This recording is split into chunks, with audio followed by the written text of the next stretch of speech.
Listen to me carefully. I want you to try these Japanese August gardening techniques to plant and harvest in 30 days. 30 days. That's the promise. And I know that sounds almost unbelievable. No, I'm not exaggerating. This is a set of specific techniques Japanese market gardeners have refined for generations, built around exactly the problem you're facing in August: brutal heat, daylight starting to shrink, and a narrowing window before frost. And every one of these techniques exists specifically to compress that timeline instead of fighting it. Japan farms a fraction of the usable land per person that a country like the United States has. A nation that size, that population, growing food on that little available farmland does not have room for slow, wasteful growing. Every technique that survived generations of Japanese small plot farming survived because it worked, and worked fast, in exactly the kind of hot, unpredictable late summer conditions you're dealing with right now. I'm going to walk you through 7 of them, in the order you'd actually use them, from what you plant to how you protect it to how you feed the soil underneath it. None of this requires a trip to a specialty store or a garden the size of a farm. Most of it costs almost nothing. Picture the difference plainly. A typical August planting, seeds tossed into hot, bare soil, spaced by habit rather than intention, left to fend for itself against the heat, often comes up patchy, stalls under stress, and limps towards something harvestable closer to day 50 or 60, if it makes it at all. The same seed, given a nursery bed head start, shade during germination, tight spacing, a moisture buffering mulch, staggered timing, and soil that's actually been fed right before planting, is a fundamentally different growing environment, and it behaves like one. Quick thing before we start. Tell me in the comments if you've ever grown any Japanese vegetables before. Komatsuna, Mizuna, shiso, anything like that. I'm curious how many of you have already grown these without realizing there's a whole system behind why they turn around so fast. First, and this is the piece that makes the other 6 possible, the actual varieties. Komatsuna, sometimes called Japanese mustard spinach, is ready for a baby leaf harvest in as little as 20 days, and a full harvest by 30. Mizuna, the feathery, slightly peppery green you might recognize from salad mixes, matures in 21 to 40 days, depending on whether you're cutting it young or letting it fill out fully. Mibuna, a milder cousin of Mizuna, runs on a similar timeline and works well for anyone who wants the texture without quite as much bite. Even daikon, the vegetable most people think of purely as a slow-growing root, gives you edible, genuinely good greens in under 3 weeks, well before the root itself is ready, so you're not stuck waiting on the whole plant to get something worth eating out of it. These varieties aren't fast by accident. Centuries of small plot farming in Japan selected specifically for vegetables that could turn over quickly in tight rotations, on tiny plots that needed to produce continuously rather than once a season. That means the speed you're chasing is already bred into the seed before you've applied a single one of the other 6 techniques on this list. Look for these specifically by name when you're ordering seed. A generic mustard green or a generic Asian greens blend won't necessarily carry the same maturity timeline these specific varieties have been selected for. Harvest method matters just as much as the variety itself. Both Komatsuna and Mizuna are cut and come again crops, meaning you snip the outer leaves with scissors a couple of inches above the soil, rather than pulling the whole plant, and the center keeps producing new growth for a second and sometimes a third cutting from the same planting. Treated this way, a single 30-day planting can realistically stretch into 6 or 7 weeks of actual harvests, which changes the math on how much space you actually need considerably. Shiso, the distinctive Japanese herb with a flavor somewhere between mint and basil, is worth adding to this list too. It germinates and establishes quickly, and once it's cutting size, regular harvesting of the outer leaves keeps it producing continuously through the rest of the season, giving you an 8th fast-growing option beyond the core list of greens. Second, the nursery bed method, called Nei Doko. Instead of sowing seeds directly into the bed where they'll grow to harvest, Japanese growers traditionally start seeds in a small, dedicated nursery area, a tray, a corner of a bed, even a shallow box where conditions can be tightly controlled, shaded from the worst heat, watered consistently, protected from the exact stresses that slow germination down in open ground during August. Once the seedlings have a set of true leaves and some real root development, typically 7 to 10 days in, they get transplanted into their final spot, already a week ahead of where a directly sown seed in the open ground would be at the same point in the calendar. That week matters enormously when your entire target is 30 days total. You're not skipping a step.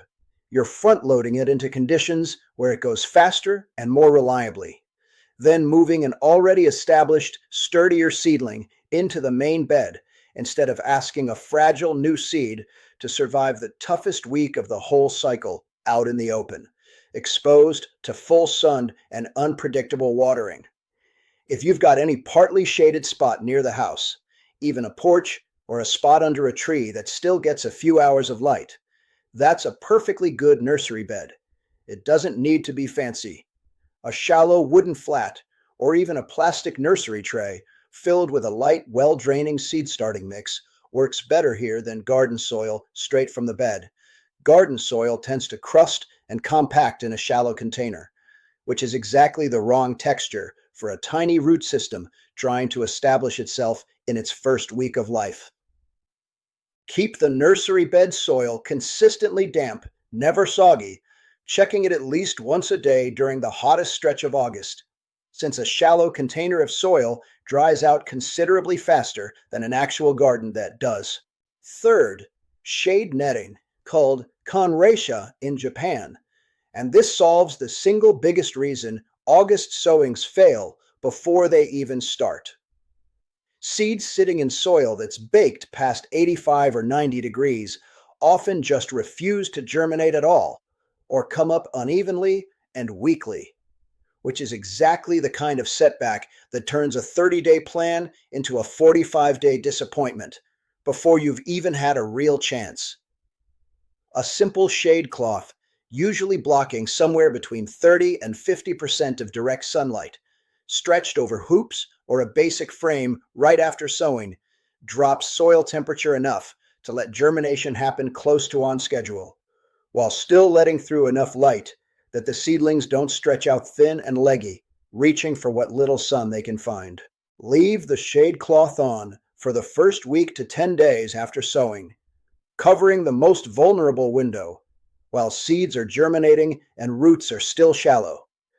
Then pull it once seedlings are established and better able to handle the heat of the day directly. Cheap shade cloth is sold at most garden centers for exactly this purpose, though in a pinch, an old bench sheet propped up on stakes does a rough version of the same job for a single small bed.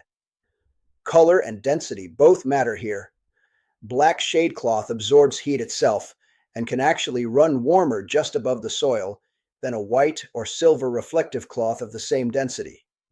So if you're buying specifically for this purpose, a lighter colored cloth generally performs better in genuinely hot climates. Water directly through the cloth rather than removing it each time. Most shade cloth is porous enough that a regular watering can or a gentle hose spray passes straight through without needing to lift it and disturb the seedlings underneath. Fourth, tight, intensive spacing in narrow raised beds. Japan's land scarcity shaped how growers there think about space in general. Nothing wasted, nothing spread out further than it strictly needs to be. Komatsuna and Mizuna, spaced properly, can go in as close as 2 to 4 inches apart in a bed you can reach across entirely from either side without ever stepping on the soil, which matters because compacted soil grows slower, weaker plants, regardless of how good your variety or your timing is elsewhere on this list. A bed roughly 3 feet wide, worked entirely by hand from the edges, fixed dramatically more of these fast-growing greens per square foot than a traditional wide row planted with equipment access in mind ever could. That density means more of your actual harvest gets packed into the same 30 days, rather than spread thin across more square footage than you can efficiently reach or water evenly.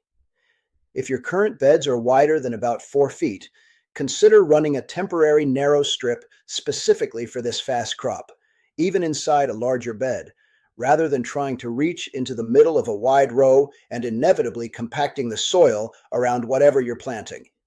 Building one of these narrow beds doesn't require lumber or a construction project. A simple mound of soil raised 4 to 6 inches above the surrounding ground and shaped into a rough rectangle with the sides sloped works almost as well as a framed bed, and it costs nothing beyond the labor of shaping it. The key measurement to get right is width.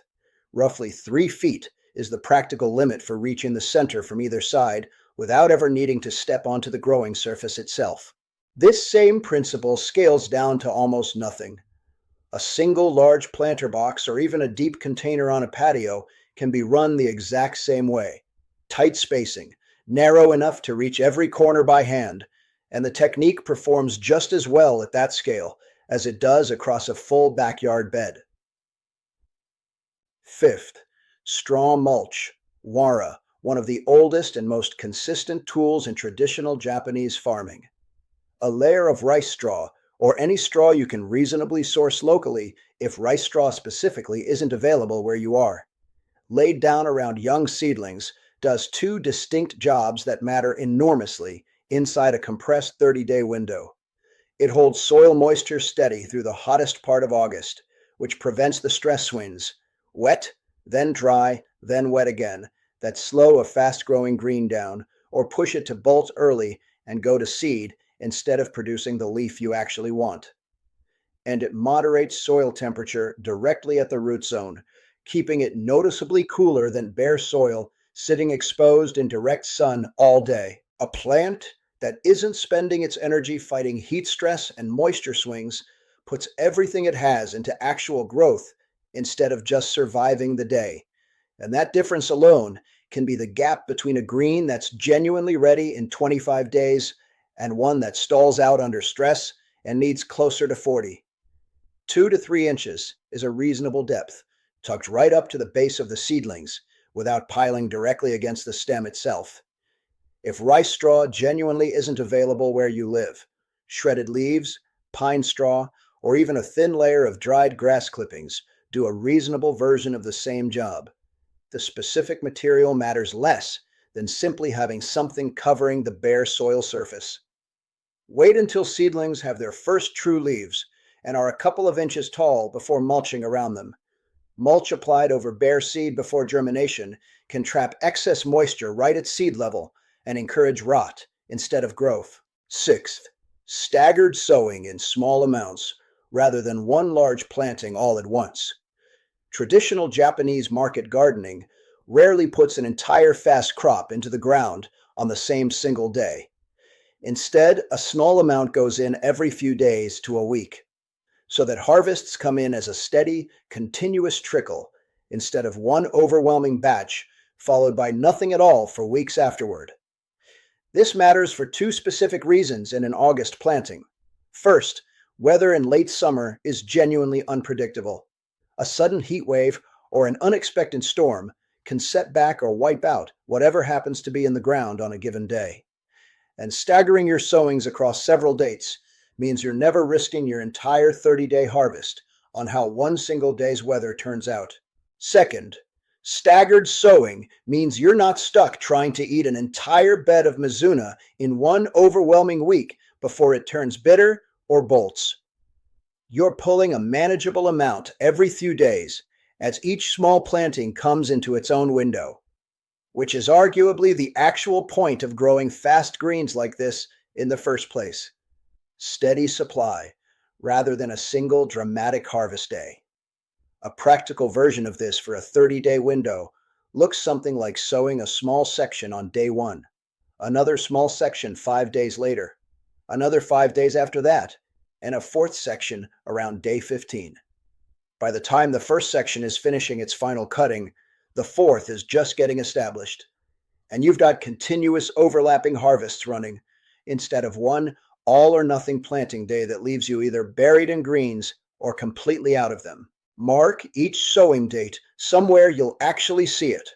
A popsicle stick pushed into the soil at the edge of each section works fine, since it's easy to lose track of which strip went in on which day, once several are growing side by side, and knowing the exact date is what tells you precisely when each section is approaching its cutting window.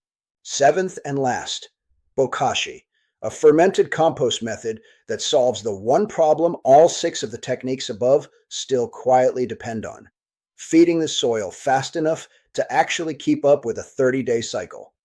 Traditional composting takes months to fully break down into something usable, which is far too slow if you're trying to boost a bed's fertility right before a rapid planting like this one. Bokashi works differently. Kitchen scraps are packed into a sealed container, along with a bran that's been inoculated with beneficial microorganisms, and instead of decomposing through the slow aerobic process regular compost relies on, it ferments in an anaerobic, almost pickling-like process that's usable in soil in as little as 2 weeks. Buried into a bed roughly 2 weeks before you plan to sow, a batch of finished bokashi delivers a fast, genuine nutrient boost right when these quick-growing greens need it most, during that critical first week or two when they're building the root and leaf structure that determines how quickly everything else on this list actually plays out.